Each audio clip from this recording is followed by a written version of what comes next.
welcome along. This is just a quick breaking news. Obviously, with the update today that Snowed is out, Limblad's in the V Carb team, and also Hajar has obviously gotten Snowda's place and the promotion up to Red Bull. Massive shock, Chris. Yeah, massive shock. We had a discussion a couple of days ago where I put out there that I believe they would stay put for this season, and that the move, especially for Hajar up to Red Bull, would be too early. However, I think they've doubled up on that now with Lindblad coming in to the Racing Bulls. I mean, looking at it, I also feel that's too early as well, but only time will tell. Yeah, it's definitely, I feel it's way too early for many reasons. Firstly, I don't think Lindblad is ready for the step up to Formula 1 yet. He's currently P6 in the F2 Championship. Like, he has had, I think, 2 wins in the sprint races, but he's shown some really good race pace, but then also some not so good race pace. And 6, I don't think is good enough really to be getting the jump up into F1. I think it's a bit too early for him. Also, with VCARB coming into next season, especially with the new regulations, Chris, as we were discussing even beforehand, I just think they need experience there as well, because if they get it wrong at the start of the season, they need to get someone that has the experience to be able to give the feedback to turn it around quite quickly.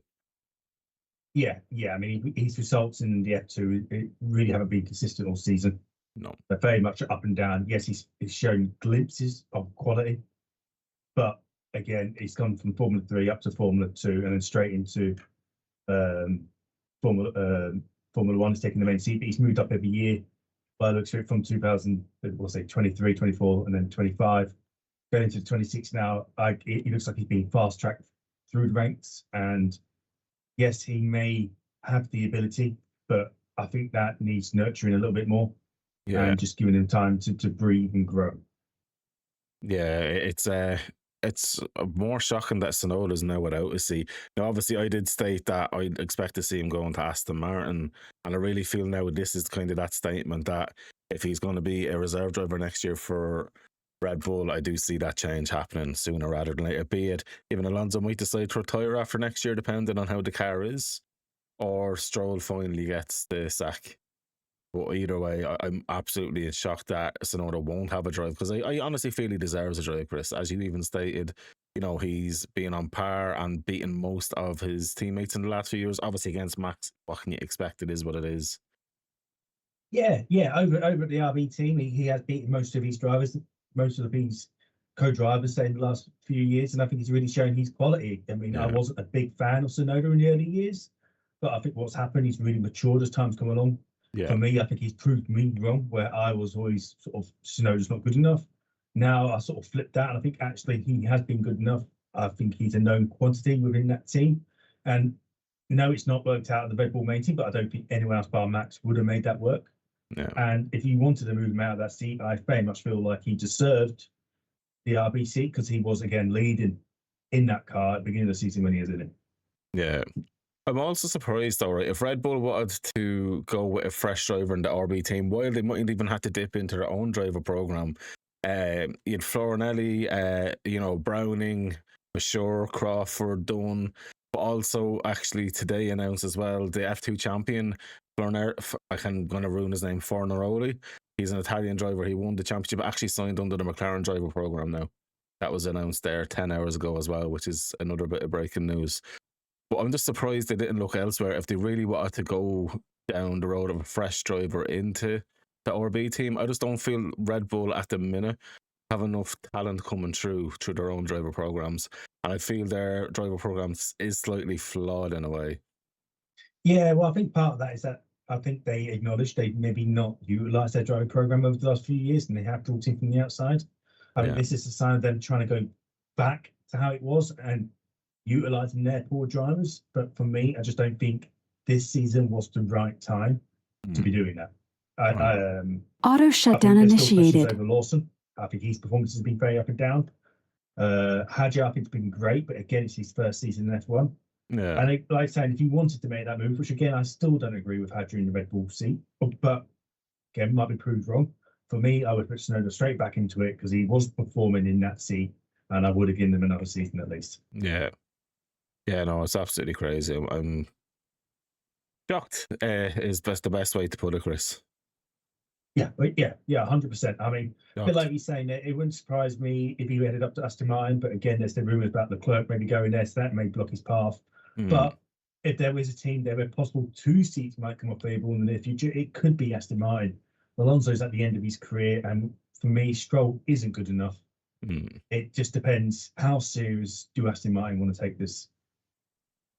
Yeah, well, I think Aston Martin are in a good position, right? So while your question how serious they are, they do Jack Crawford as well, who is an F1 or an F2 driver as well, that they have as their reserve driver for next year as well.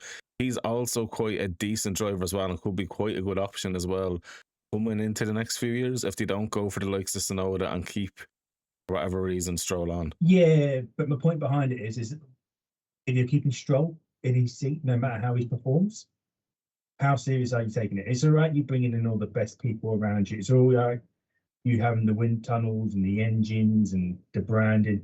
But if you're keeping Stroll in that second seat, you're really not making it serious. It's not like say Red Bull struggled with a second driver, but you can always see Red Bull trying to find the right second driver, although they failed.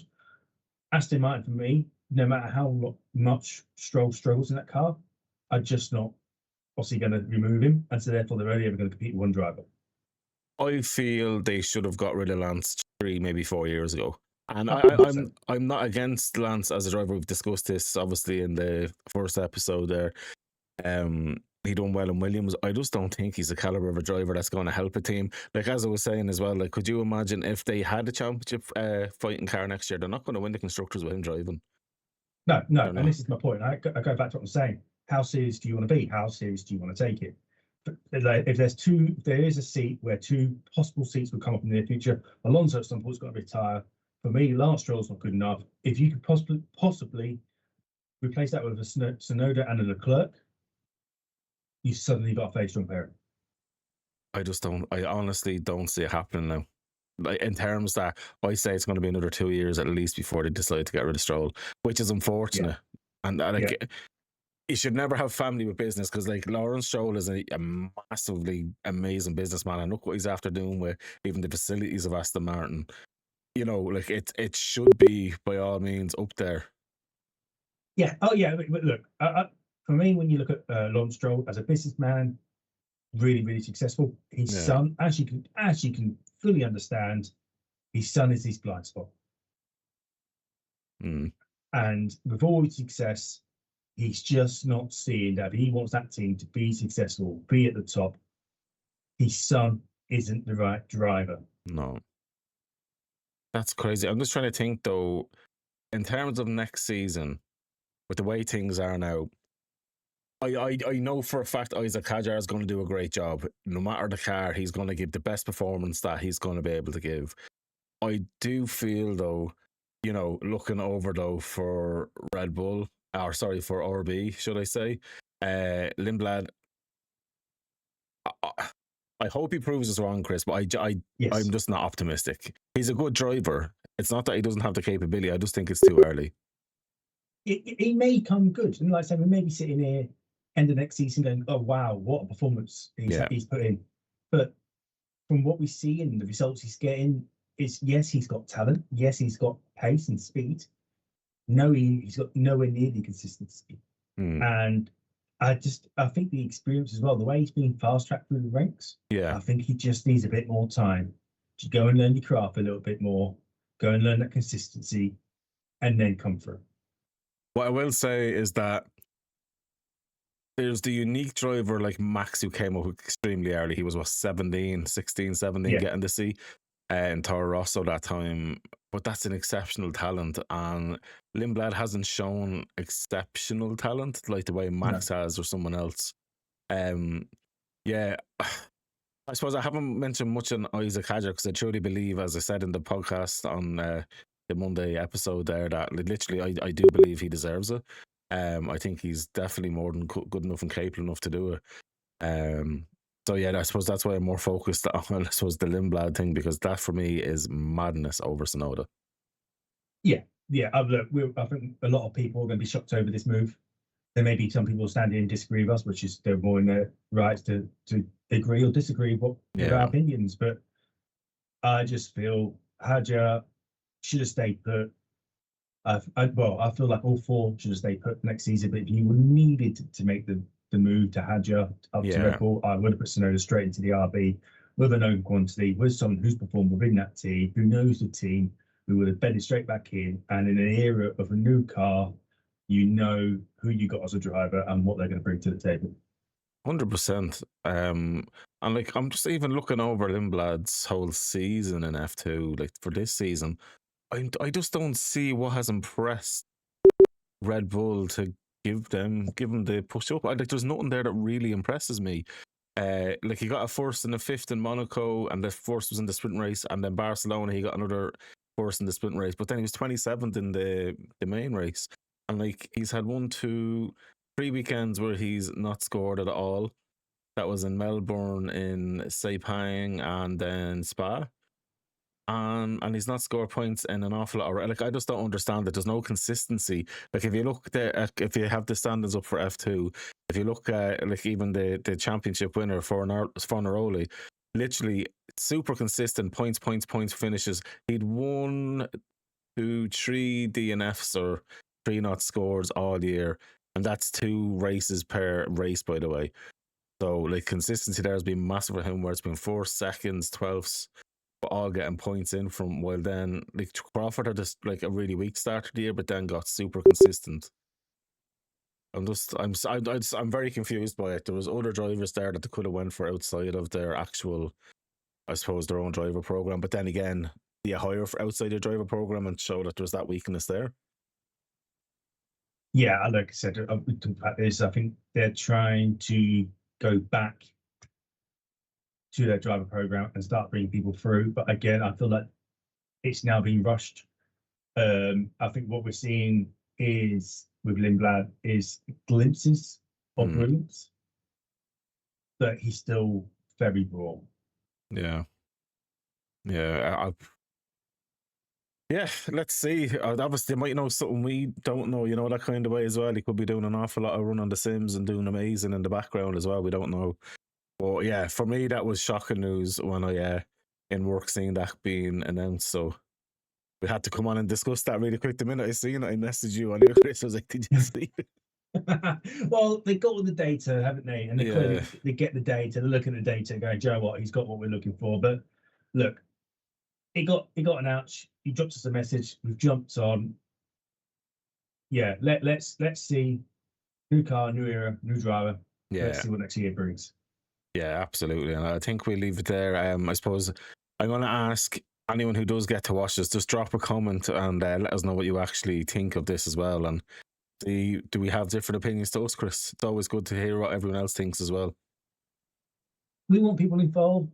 Your opinions, questions, always drop a like.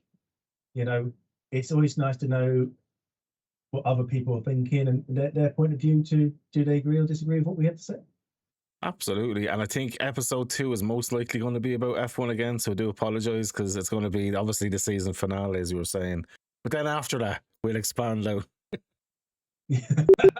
Yes. Yeah. These early episodes are they're going to be F1 focused right now. But yeah, that's all we're going to talk about. We're going to have an off season and many other things to discuss. Yeah.